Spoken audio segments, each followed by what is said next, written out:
Assalamualaikum warahmatullahi wabarakatuh. Perkenalkan, nama saya Asa Arliana Ruwaida dengan NIM 2155. Di sini saya akan membawakan materi tentang sejarah Islam di Banyumas. Di masyarakat Jawa, kebudayaan merupakan hal sentral yang menjadi bagian kehidupan sehari-hari.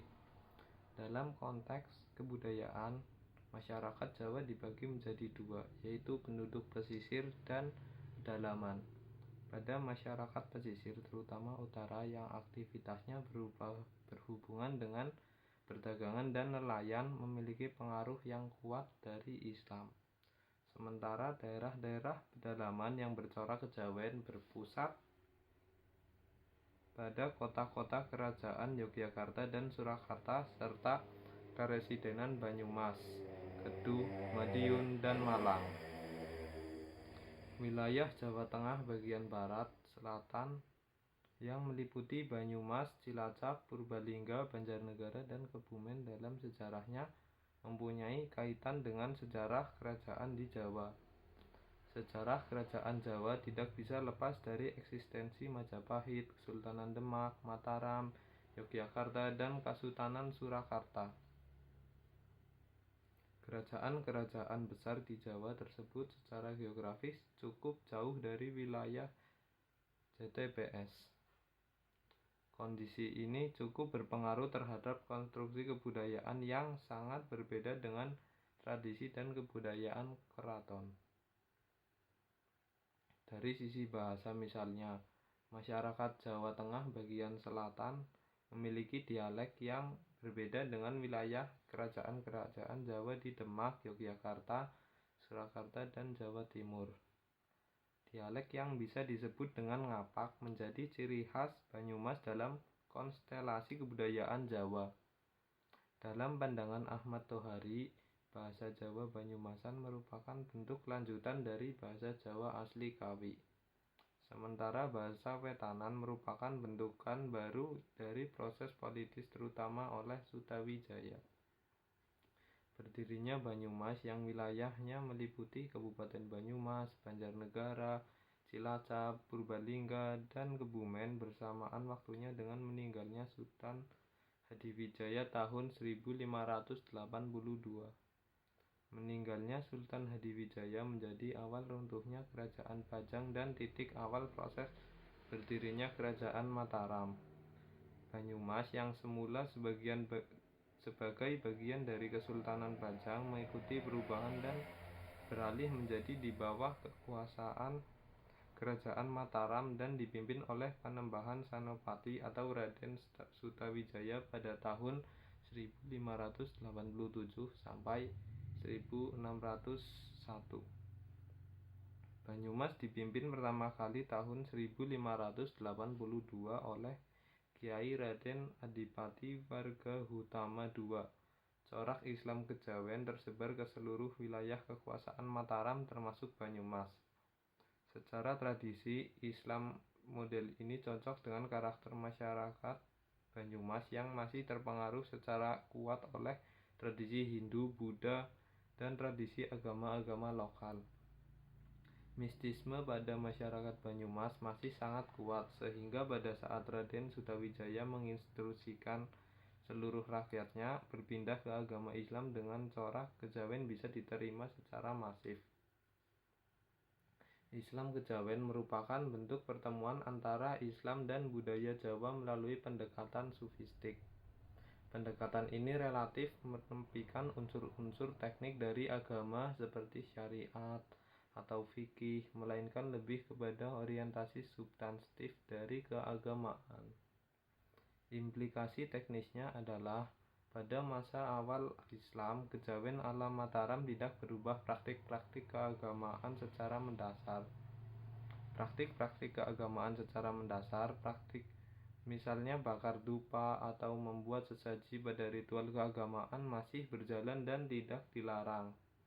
Perubahan terjadi pada misalnya penyebutan nama Tuhan dari Sang Hyang Widi. Di sini saya akan mengisi kajian terkait Banyumasan atau Jawa Tengah bagian selatan. yang memfokuskan pada bentuk keagamaan. Banyumasan sebagai daerah peripheral Mataram selama ini eksistensinya dinilai hanya dari sisi bahasa dan budaya yang dianggap berbeda atau anomali dengan bahasa dan budaya keraton. Sementara itu, selanjutnya ada potret masyarakat Banyumasan sebelum masa Islam. Yang pertama, kehidupan sosial politik. Dalam abad Wirasaha diceritakan mengenai asal-usul Jakakatuhu dan Raden Pakuwon yang saat itu menjadi adipati satu di Kadipaten Wirasaha 1 abad ke-15. Pada saat itu, wilayah Kadipaten Wirasaha 1 merupakan bagian dari wilayah Kerajaan Majapahit II, tepatnya pada masa pemerintahan Prabu Kertabumi sampai Brawijaya V. Kadipaten Wirasaba I di bawah pimpinan Adipati Wirahudaya adalah kadipaten yang tentram dan makmur. Bahkan pada masa kepemimpinan Adipati Anom Wirautama, wilayah Kadipaten Wirasaha I mencapai Gunung Sindoro dan Sumbing. Sementara dalam Hobwal Pasir Luhur Napak Silas, Banyumas bisa dilacak pada zaman Kerajaan Pakuan Parahiyungan atau Pajajaran di Jawa Barat bagian timur. Tepat pada masa kepemimpinan Sri Prabu Langgawesi Dewa Niskala dan putranya Sri Rabu Linggawasta Ratu Purana Jaya Dewata, dari Sri Prabu Linggawasna ini lahir 4 putra yang salah satu dari keempat menjadi bagian dari cerita Pasir Luhur. Keempat putra tersebut adalah yang pertama Raden Hanya Banyak Catra, kedua Raden Harya Banyak Labur, ketiga Raden Harya Banyak Ngampiar, dan keempat Dewi Rena Pamekas. Dari keempat putri Sri Prabu Linggawastu, sosok Raden Harya Banyak Catra Lutung Kasarung atau Kamalaka menjadi identitas penting sebagai alat penghubung silsilah Kadipaten Pasir Luhur wilayah barat Purwokerto dengan Kerajaan Pajajaran. Kekuasaan Pajajaran atas Kadipaten Pasir Luhur hanya sampai pada keturunan keempat Prabu Linggaswatu melalui jalur Harya Banyak Catra, yaitu Adipati Banyak Catra, Adipati Banyak Wirata, Adipati Banyak Rama, dan Adipati Banyak Kesumba. Meskipun setelah Adipati Banyak Kesumba Pasir Luhur masih dipimpin oleh keturunan Banyak Catra, yaitu Banyak Belanak dan Banyak Toleh, namun Pajajaran tidak lagi menjadi penguasa atas Pasir Luhur melainkan Kerajaan Demak Islam. Berdasarkan nilisan Van der Meulen, sejarah Banyumas sebenarnya bisa dikaitkan dengan cerita sejarah Kerajaan Galuh Purba sekitar tahun 78 Masehi yang didirikan oleh pendatang dari Kutai melalui pantai Cirebon dan menatap di pedalaman Gunung Slamet, Gunung Ceremai, dan lembah Sungai Serayu. Van der Meulen memperkirakan bahwa nama Kerajaan Galuh Parteh adalah Galuh Sinduala dan beribu kota di daerah Medang Gili. Antara abad 6 sebenarnya banyak nama-nama kerajaan yang menaskahi kata Galuvi selain Galuh Purba. Namun, jika dilihat dari luasnya wilayah kekuasaan Galuh Purba, sangat mungkin kerajaan-kerajaan tersebut menjadi bagian dari wilayah kerajaan besar Galuh Purba. Kerajaan-kerajaan tersebut adalah: yang pertama, Kerajaan Galuh Rahyang, berlokasi di Brebes, beribu kota di Medan Pangramesan. Kedua, Kerajaan Garah Kalangon, berlokasi di Roban, beribu kota di Medang Pangramesan. Ketiga, Kerajaan Galuh Laleyan, berlokasi di Cilacap, beribu kota di Medang Kamalan.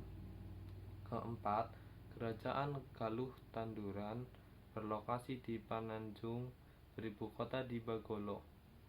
Kelima, Kerajaan Galuh Kamara, berlokasi di Tegal, beribu kota di Medang Kamulyan. Keenam, Kerajaan Galuh Pataka, berlokasi di Nanggala, beribu kota di Pataku. 7. Kerajaan Galah Negara Tengah berlokasi di Cineang, beribu kota di Bojong Lupungi. 8. Kerajaan Galuh Imbanegara berlokasi di Barunai, beribu kota di Imbanegara. Kerajaan Galuh Kalingga berlokasi Bojong, beribu kota di Karangkamulyan. Salah satu alasan kenapa 9 kerajaan Galah di atas adalah bagian dari wilayah kekuasaan Galuh Parba adalah wilayah kerajaan Galuh Purba yang meliputi Indramayu, Cirebon, Brebes, Tegal, Pemalang, Bumiayu, Banyumas, Cilacap, Purbalingga, Banjarnegara, Kebumen, dan bahkan ada yang menyebut sampai ke Kulon Progo hingga Purwodadi. Seiring dengan semakin melemahnya kekuasaan kerajaan Tarumanegara pada tahun 669 Masehi, kerajaan Galuh Kawali justru semakin menunjukkan eksistensi kekuatannya. Puncaknya Raja Galuh Wretikandayun melakukan pemberontakan dan berhasil merebut kekuasaan dari kerajaan Tarumanegara. Kalah dengan kerajaan Galuh, Kawali membuat kerajaan Tarumanegara memindahkan pusat kekuasaannya ke daerah Sundapura dan mencoba membangun kembali kekuatannya di sana. Situasi ini kemudian dimanfaatkan oleh Wretikandayun untuk merubah kerajaan Galuh Kawali menjadi kerajaan Galuh yang merdeka dari kerajaan Galuh Kalingga. Wilayah kekuasaan Galuh meliputi antara Sungai Citarum dan Sungai Cikamali di sebelah barat Gunung Slamet. Adapun sebelah selatan Gunung Slamet tetap menjadi kekuasaan kerajaan Kalingga. Transformasi kekuasaan dari Tarumanegara Galuh Kawai dalam beberapa ahad selanjutnya melahirkan imperium baru di tanah Jawa, yaitu Kerajaan Pajajaran. Sehingga ditarik ke atas, sebenarnya sejarah kerajaan di wilayah Banyumas jauh lebih tua daripada kerajaan Pajajaran. Namun, keberadaan Kadipaten Pasir Luhur yang pernah menjadi wilayah kekuasaan Pajajaran juga memiliki dimensi historis tersendiri bahwa Pajajaran pernah memiliki dominasi kekuasaan atas wilayah Banyumas. Tidak dijadikannya Banyumas sebagai pusat pemerintahan, kerajaan, dan kondisi geografis serta alamnya yang berupa bebatuan, pegunungan, dan sungai-sungai besar yang mengintari, justru menjadi Banyumas sebagai wilayah yang memiliki struktur sosial mandiri dan unik jika dibanding umumnya struktur sosial di daerah lain, bahkan di Jawa jika di daerah lain struktur sosial cenderung terpengaruhi bahkan oleh struktur pemerintahan kerajaan keraton. Struktur sosial Banyumas justru menampilkan karakter yang unik, yaitu yang pertama ada coak, kedua bloak, ketiga dablongan atas dablong, keempat ajiban, kelima ndopos, keenam banyol, ketujuh dopok semong. Kedelapan karakter ini tentu berbeda jauh dengan daerah-daerah lain di Pulau Jawa yang umumnya penuh unggah-ungguh, tata krama, basa-basi, dan hal-hal lain yang terindikasi oleh karakter sosial keraton. Meskipun demikian, ini bukan berarti masyarakat Banyumas tidak memiliki struktur sosial. Yang ada bahwa struktur sosial masyarakat Banyumas lebih sederhana, meliputi kalangan elit atau priai dengan tiga dan perannya sebagai pelaksana kebijakan keraton di tingkat kadipaten dan kalangan rakyat petani yang hidup dari pertanian. Sekian materi dari saya, kurang lebihnya mohon maaf. Wassalamualaikum warahmatullahi wabarakatuh.